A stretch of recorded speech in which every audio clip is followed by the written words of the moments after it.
मंडळी, काही दिवसांपूर्वीच सिकंदर शेखच्या रूपानं महाराष्ट्राला नवीन महाराष्ट्र केसरी मिळाला. पण नेमकं त्यानंतर 4 ते 5 दिवसांनी महाराष्ट्राला शिवराज राक्षेच्या रूपानं आणखीन एक नवीन महाराष्ट्र केसरी मिळाला. मागं सुद्धा जानेवारी महिन्यात पुण्याच्या कोथरूडमध्ये मुरलीधर अण्णा मोहोळ यांनी महाराष्ट्र केसरी कुस्ती स्पर्धा आयोजित केली होती. त्या स्पर्धेतही शिवराज राक्षे हा महाराष्ट्र केसरी झाला होता. त्यामुळे आता एकाच वर्षात हे असे 3 महाराष्ट्र केसरी झाल्यामुळे या सगळ्यातला नेमका खरा महाराष्ट्र केसरी कोणता हा प्रश्न अनेक कुस्ती शौकीनांसमोर तसेच महाराष्ट्रवासियांसमोर उभा राहिला आहे. आता तसं तर दोन्ही पैलवानांनी आपल्या जीवाचं रान करून हा किताब जिंकलेला आहे. पण आता या सगळ्या संघटनेच्या वादांमुळं त्यांच्या या कष्टाचं चीज झालं की नाही हे सांगता येत नाही. कारण आता या दोघातल्या नक्की कोणाला महाराष्ट्र केसरी मानायचं हे कोणालाच सांगता येत नाही. म्हणूनच सिकंदर शेख की शिवराज राक्षे 2023चा खरा महाराष्ट्र केसरी कोण, याच प्रश्नाचं उत्तर आपण आजच्या व्हिडिओच्या माध्यमातून जाणून घ्यायचा प्रयत्न करणार आहोत. नमस्कार, मी प्रथमेश आणि तुम्हाला तर माहिती आहे आपला विषयच भारी. मंडळी, काही दिवसांपूर्वी भारतीय कुस्ती महासंघ आणि महाराष्ट्र राज्य कुस्तीगीर संघाच्या वतीनं 66व्या वरिष्ठ राज्य अजिंक्यपद महाराष्ट्र केसरी कुस्ती स्पर्धेचं आयोजन पुणे जिल्ह्यातल्या हवेली तालुक्यातल्या फुलगाव इथल्या नेताजी सुभाषचंद्र बोस सैनिकी शाळेच्या मैदानावर करण्यात आलं होतं. त्या स्पर्धेत महाराष्ट्राला पैलवान सिकंदर शेखच्या रूपानं चालू वर्षीचा महाराष्ट्र केसरी मिळाला. आता तसं बघायला गेलं तर या स्पर्धेत सिकंदरनं बऱ्यापैकी सगळ्या कुस्त्या वन साईड केल्या. सुरुवातीला या स्पर्धेत सिकंदरनं अनिकेत मांगडेला चितपट करत या स्पर्धेत आपलं एक हाती वर्चस्व दाखवून दिलं. या स्पर्धेतली त्याची दुसरी कुस्ती आली धुळ्याच्या ऋतिक राजपूत सोबत. त्या कुस्तीत सिकंदरनं ऋतिकचा तांत्रिक गुणाधिक्यानं म्हणजेच 10-0 अशा गुणफरकानं पराभव केला. त्यानंतर त्याची कुस्ती आली त्याच्याच तालमीतल्या विशाल उर्फ प्रकाश बंडकर सोबत. त्याही कुस्तीत सिकंदरनं गुणाधिक्यानं विजय मिळवला. पुढे सिकंदरची लढत आली पुण्याच्याच पृथ्वीराज मोहोळ सोबत. ही कुस्ती सिकंदरला थोडी जड गेली, पण यावेळी त्याला नशिबानं जोरदार साथ दिली. पृथ्वीराजनं सिकंदरला बराच काळ थोपून धरलं. एका टप्प्यानंतर दोघांचे गुण समसमान आले. त्यानंतर सिकंदर नकारात्मक कुस्ती करताना दिसला, म्हणून मग त्याला पंचांनी पुन्हा एकदा पॅसिव्हिटी दिली. पुढचे 30 सेकंद पृथ्वीराजनं सिकंदरला थोपून धरलं आणि 1 गुण आपल्या पदरात पाडून घेतला. पण नेमकं त्याच वेळेस पंचांनी शेवटचे 10 ते 15 सेकंद असताना पृथ्वीराज मोहोळ हा बचावात्मक आणि नकारात्मक कुस्ती करत असल्यामुळे सिकंदरला त्या बदल्यात एक क्वेश्चन पॉईंट देण्यात आला आणि परिणामी ती कुस्ती सिकंदर जिंकला. खरं तर त्या कुस्तीवरून बराच वादंग सुद्धा निर्माण झाला. क्वेश्चन पॉईंट देण्यावरून अनेकांनी या कुस्तीत पृथ्वीराजवर अन्याय झाला असं सुद्धा म्हटलं. त्यानंतर त्याची कुस्ती आली सांगलीच्याच पैलवान संदीप मोटे सोबत, जे की या कुस्ती स्पर्धेतलं त्याच्यासमोरचं अतिशय तगडं आव्हान मानलं जात होतं. पण सिकंदरनं त्याला ही 10-0 अशा फरकानं हरवलं आणि त्यानं महाराष्ट्र केसरीच्या फायनलमध्ये प्रवेश मिळवला. फायनलला मॅट विभागातून हर्षद कोकाटेला हरवून वरती आलेला गेल्या वर्षीचा महाराष्ट्र केसरी शिवराज राक्षे याच्यासोबत त्याची कुस्ती आली.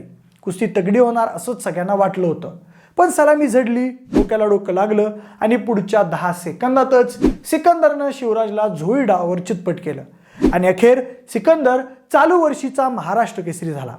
यावेळी मग मुख्यमंत्री असतील किंवा मग अन्य वेगवेगळ्या क्षेत्रातील मान्यवर लोक सगळ्यांनीच सिकंदरचं तोंड भरून कौतुक केलं.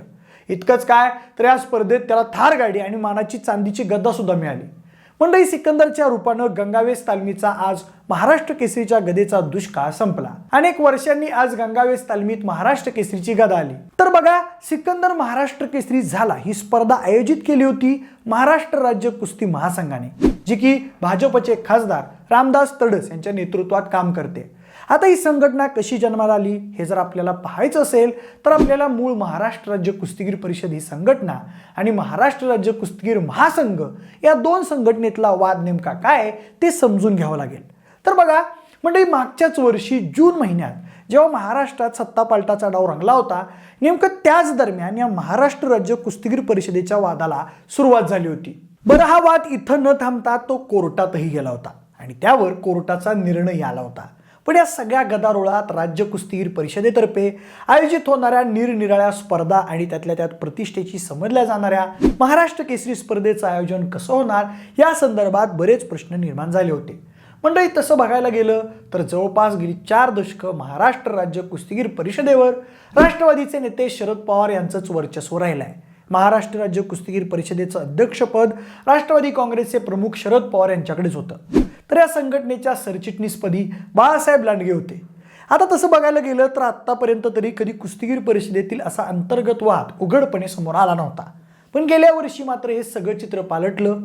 वाद निर्माण करणारा पहिला महत्त्वाचा निर्णय आला 30 जून 2022 या तारखेला.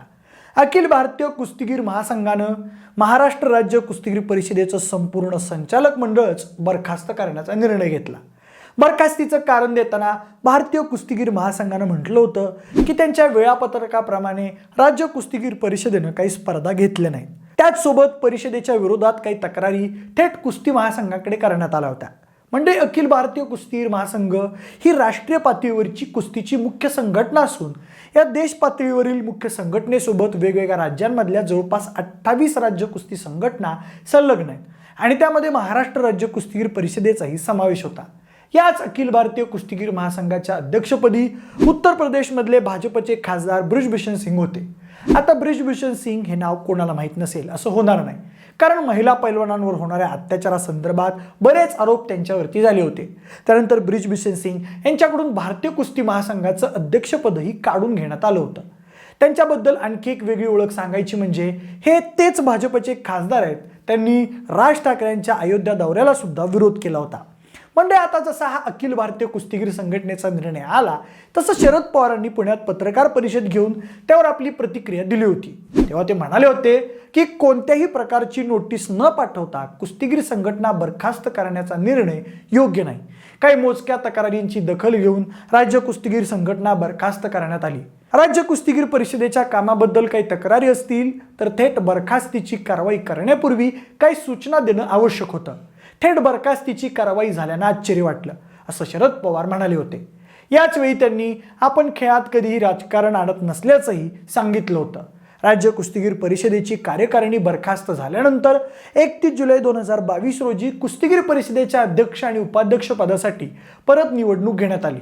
या अध्यक्षपदासाठी 3 अर्ज आले होते. त्यामध्ये भाजपचे खासदार रामदास तडस यांचाही समावेश होता. पण निवडणुकीच्या काही दिवस आधीच काकासाहेब पवार आणि धवलसिंग मोहिते पाटील यांनी आपले अर्ज मागे घेतले. आता ते अर्ज त्यांनी असे अचानक का माघारी घेतले हा सुद्धा एक प्रश्न आहेच. आता यांनी अर्ज मागे घेतल्यामुळं आपसुकच रामदास तडस यांची अध्यक्षपदी बिनविरोध निवड झाली. शरद पवार यांच्या अध्यक्षतेखालील अस्तित्वात असलेल्या कार्यकारिणीचा कार्यकाळ 2023 सालापर्यंतच होता. त्यामुळे बरखास्तीच्या निर्णयाविरोधात राज्य कुस्तीगीर परिषदेचे सरचिटणीस बाळासाहेब लांडगे यांनी कोर्टात धाव घेतली आणि काही दिवसातच कोर्टाने लांडगे यांच्या बाजूने निकाल दिला. बरखास्तीचा निर्णय अयोग्य ठरवत बॉम्बे हायकोर्टानं जुनी कार्यकारिणी आपला कार्यकाळ संपेपर्यंत परिषदेच्या घटनेप्रमाणे कामकाज पाहिल असं स्पष्ट केलं. पण दरम्यान रामदास तडस यांच्या नेतृत्वातल्या राज्य कुस्तीगीर संघानं चालू वर्षीच्या जानेवारीमध्ये पुण्यात महाराष्ट्र केसरी स्पर्धांचं आयोजन केलं. पण आता नुकत्याच कोर्टाच्या निर्णयानुसार राज्य कुस्तीगीर परिषदेवर परत शरद पवारांच्या गटांचं नेतृत्व आलंय. त्यामुळं या कार्यकारिणीकडून आयोजनाचं वेगळं नियोजन केलं जाईल का हा प्रश्न उपस्थित झाला होता आणि झालंही तसंच. कोर्टाच्या निर्णयाप्रमाणे शरद पवारांच्या नेतृत्वातल्या संघटनेनं धाराशिवला नुकतंच महाराष्ट्र केसरी स्पर्धेचं नियोजन यशस्वीरित्या पार पाडलं आणि या स्पर्धेत शिवराज राक्षे नुकताच महाराष्ट्र केसरी झाला. शिवराजनं सुद्धा आपल्या गटात भल्यांचं आव्हान मोडत महाराष्ट्र केसरीच्या गदेवर आपलं नाव कोरलं आणि तो डबल महाराष्ट्र केसरी झाला. म्हणजे काल त्याची कुस्ती आली होती त्याच्याच तालमीतल्या 2020 सालच्या महाराष्ट्र केसरी पैलवान हर्षवर्धन सदगीर सोबत. म्हणजे हर्षवर्धन हा मूळचा नाशिकचा आहे आणि त्यानं 2020 साली त्याच्याच तालमीतल्या शैलेश शेळकेचा गुणाधिक्यानं पराभव केला होता. बरं, या व्यतिरिक्त तो सुद्धा सिनियर नॅशनल स्पर्धेचा पदक विजेता पैलवान आहे. म्हणजे दोघंही एक एक कुस्त्या करत महाराष्ट्र केसरीच्या फायनलपर्यंत धडकले होते. माती विभागातून हर्षवर्धननं त्याच्याच तालमीतल्या गणेश जगतापचा गुणाधिक्यानं पराभव केला होता, तर शिवराज राक्षेनं पृथ्वीराज मोळचा तांत्रिक गुणाधिक्यानं पराभव केला आणि दोघेही महाराष्ट्र केसरीच्या फायनलसाठी पात्र झाले होते. पण फायनलच्या कुस्तीत शिवराजनं हर्षवर्धनला गुणाधिक्यानं पराभूत केलं आणि तो डबल महाराष्ट्र केसरी झाला. पण आता एकाच वर्षात 3 महाराष्ट्र केसरी झाल्यामुळे कुठेतरी महाराष्ट्र केसरी सारख्या मानाच्या स्पर्धेचं महत्त्व कमी तर होत नाही ना अशी परिस्थिती निर्माण झाली आहे. म्हणजे एकीकडे राजकारणात जसे शिवसेनेचे 2 दसरा मेळावे होत आहेत, अगदी काहीशा तशाच पद्धतीनं कुस्तीत सुद्धा 2 इव्हेंट झालेत. पण यातला खरा महाराष्ट्र केसरी नेमका कोणता म्हणायचा? भाजपचे खासदार रामदासजी तडस यांच्या नेतृत्वातल्या महाराष्ट्र राज्य कुस्ती महासंघाने आयोजित केलेल्या स्पर्धेतला की मग शरद पवार यांच्या नेतृत्वातल्या महाराष्ट्र राज्य कुस्तीगीर परिषदेनं धाराशिव इथं आयोजित केलेल्या स्पर्धेतला? एका बाजूला भारतीय कुस्ती महासंघाशी आम्ही संलग्न आहोत, त्यामुळे आम्हीच मूळ संघटना आहोत असं रामदास तडस यांच्या संघटनेचं म्हणणं आहे, तर शरद पवारांच्या नेतृत्वातल्या संघटनेनं कोर्टानं आमच्या बाजूने निकाल दिलाय असं म्हटलंय. पण मंडळी, भारत सरकार आणि जागतिक कुस्ती संघानं भारतीय कुस्ती महासंघच बरखास्त केलाय. त्याचं सगळं काम सध्या एक अस्थायी समिती पाहते. पण दोन्ही संघटनेच्या वादात मात्र महाराष्ट्रातला पैलवान आणि कुस्ती शौकीन भरडला जातोय हे मात्र नक्की. त्यातही आता दरवर्षी महाराष्ट्र केसरी होणाऱ्या पैलवानाला सरकारी नोकरी देण्याचं आश्वासन महाराष्ट्र शासनानं काही वर्षांपूर्वी दिलेलं होतं.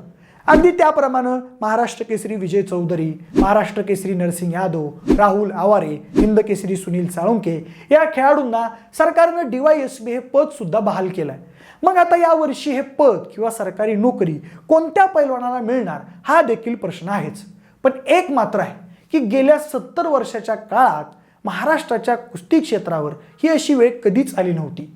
आणि कितीही काही म्हटलं तर या दोन स्पर्धांमुळे महाराष्ट्रातल्या कुस्तीचं आणि पर्यायानं महाराष्ट्र केसरी किताबाचं महत्त्व हे नक्कीच कमी झालेलं पाहायला मिळालंय.